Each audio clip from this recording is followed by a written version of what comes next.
Hey, how you doing? I'm standing here in the shadows. And what is highlighted here behind me is product that's ready to be installed. Now this has not been pressure treated, okay? You see it dripping on the ground, okay? It just came out of the tank. It's just a barrel. After I do the machining, and then I put it in the tank just as I finish a part, I put it in there, then I go do the next one, put it in there, and I leave it in for like 24 hours and then cycle them through. I put the same preservative into the barrel as what they use at the pressure treating facilities where they use the borate. Sodium borate? Sodium borate. That's what they're using. And it is a really good product. It is environmentally safe. It is fantastic. If you get it on you, if you get your hands in it, it's not going to hurt you. Don't take a bath in it and don't drink it. Don't have it for lunch. But it's, as far as the product, is very safe. Very safe to work with. Environmentally friendly. But if you get it, I've got probably, in the 3 barrels here, I have at least 50 gallons mixed. I mix it at 2 pounds per gallon, which is twice as much as what they say when you get the little plastic pails of it. And you go and treat stuff and you put it on or you spray it on something. That can be kind of spendy. If you mix it, at 2 pounds per gallon, it's like 25 to 30 bucks a gallon what you're spraying on if you go and do it that way. I'm here to tell you a secret that I'm not supposed to tell you, but I learned it from one of the guys who was so kind to tell me that owns a pressure treating facility. I've taken lots of stuff there. If you have the opportunity to do it, that's the best way to go. But that place is 100 miles away. But still, that is my first choice. It's just that for this little bit that I'm doing right here, and when I got little stuff to do, I need another way where I'm not driving and it doesn't take me 2 days to get this done. It can be done just in the barrels and it does pretty good. It's not near as good as having it treated all the way through. I understand that. But still, putting it in after the machining's done is much better than doing nothing to it. This will enhance its lifespan tremendously. Okay? Because it gets into all the spots where it's most susceptible to decay. And, okay, anyhow, you know that. You understand that. So what have I done? So this little batch here of 50 gallons of liquid that I'm treating it in doesn't cost, what, $1,000? I've got maybe, what, $100 tied up into what's in these barrels. Okay? Here's the something that you're not supposed to know. I'll tell you right now. I'll quit beating around the bush and I will just tell you what you really want to know. How did I do this for like a nickel on the dollar? Here is what this stuff is. Okay? See the bag. Can you read the bag? I'll hold it there so you can see it. See? Sodium borate. Comes from Turkey. Turkey is the world's largest producer of sodium borate. When you look at it, it is borate powder. It's been ground up really fine. Okay, here, see what it looks like. Look in the barrel. There it is right there. Sodium borate.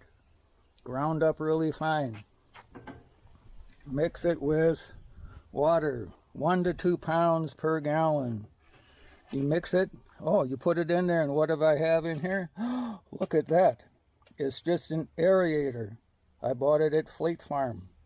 It puts out lots of little bubbles, and that's the best way to mix it. Even even if you've left it around sitting in the bottom of a barrel, and over time, when it's concentrated like I mix it and it separates out, you can just kind of squish the things or mash them a little bit with the chunks.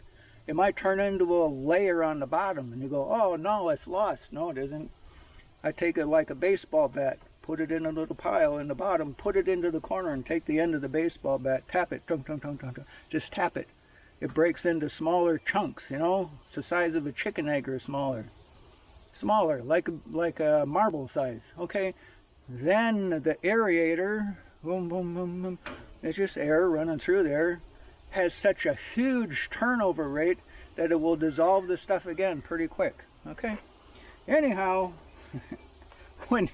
what I do now when I want this, because the guy that owns the treating facility, who is also a long-time customer, good friend, okay, but he purchased one of these places, and he was kind enough to let me know the scoop on how it works.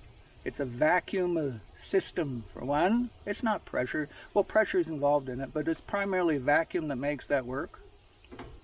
The other thing is that this sodium borate, if you don't want to spend $17 a pound for it, or $20 a pound for it, if you want to get it for, you know, from 25 cents to maybe 90 cents a pound for it, I just called on it yesterday to see how much it was at our local feed store, where they sell stuff. We're a small town, rural area, where they sell fertilizer.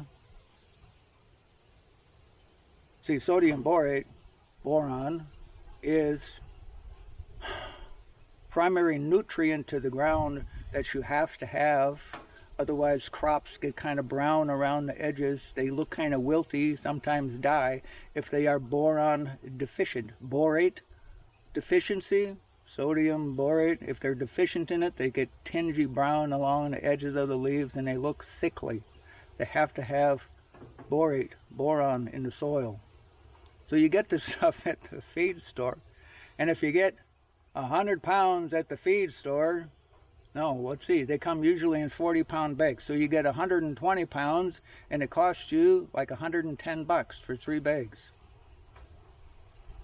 Yeah. Same exact stuff.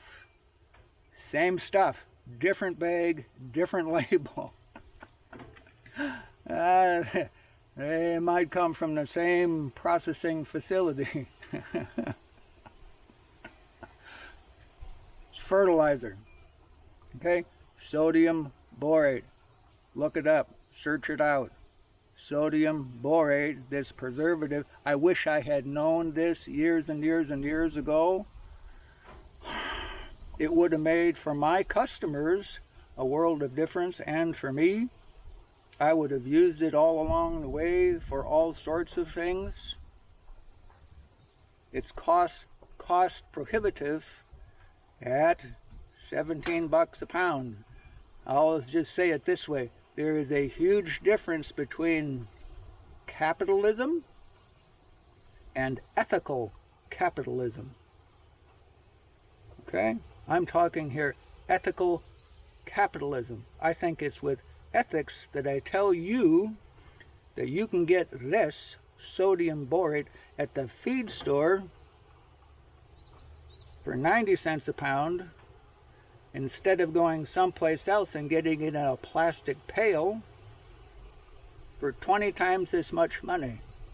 So here's ethical capitalism to you.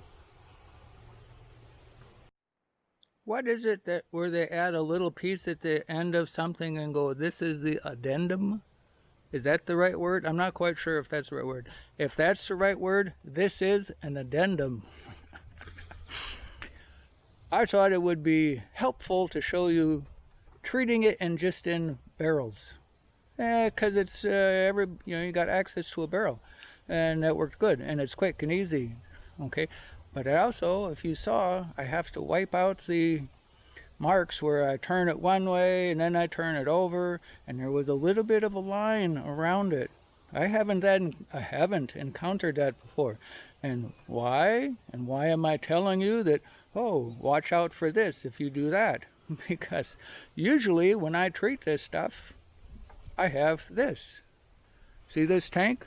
Right now it looks kind of ugly because it's full of stuff at the bottom. But if you look here, there's a couple of things that I've added to this tank, which is actually half of a water tank. Well, one half, the other half welded together into one long trough, where I can put enough handrail to cover maybe, oh, how much? 20 or 30 feet of rail in here at one time, and I'll leave the whole thing in here for a day. And it beats one thing. The little circle around it that I saw after doing it in the barrel, where half out, turn it over, leave it in there 24 hours, turn it over for another 24 hours, and a little circle that can show around the middle. And this, what I've added to this tank, is, if you see down there, there's a port, and where it drains off, because after you have to be able to put the material in here and then keep it from floating. Okay, keep it from floating. Now you see right here, I can put a 3/4 inch rod through here and right through that hole on the other side, and I've got space for 4 of those 3/4 inch rods to go through, because I'll put the material in there, and then I'll put some stickers, 1x2s, on top of it, crossways and then lengthways. So there's 2 layers. First they go crossways, like this, maybe 8 or 10 of them, and then about a dozen of the stickers on top of that, and then the 3/4 inch rod through here, out the other side, and it holds it entirely underneath of the water level in the tank, or the preservative level in the tank. And then once I need to get it out, or to put the fluid in, I have a 500-gallon tank sitting next to this, sitting right next to it, and I just turn the spigot on that because it's elevated 2 feet off the ground.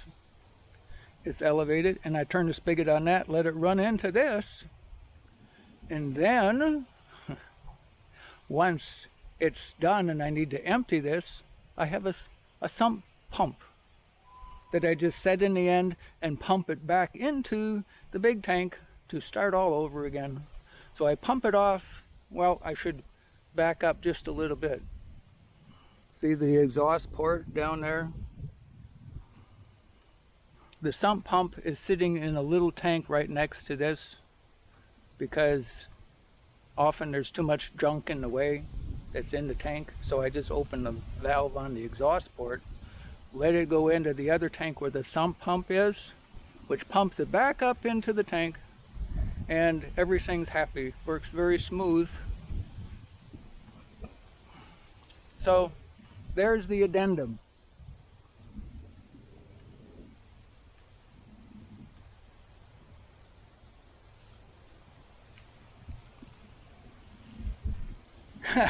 Yeah, scrounger that I am. Here, look at this. What is that? You recognize that? That holds this whole thing? It's an old stock tank feeder trough. Fleet Farm. I bought it about 25 years ago. Yeah, and it's still doing me good. Ethical capitalism is much different from just straight capitalism. The dollar is not the bottom line. The finished product and the customer is the bottom line, not the almighty buck. Capitalism says the almighty buck is the bottom line. Not so. The customer and the finished product is the bottom line.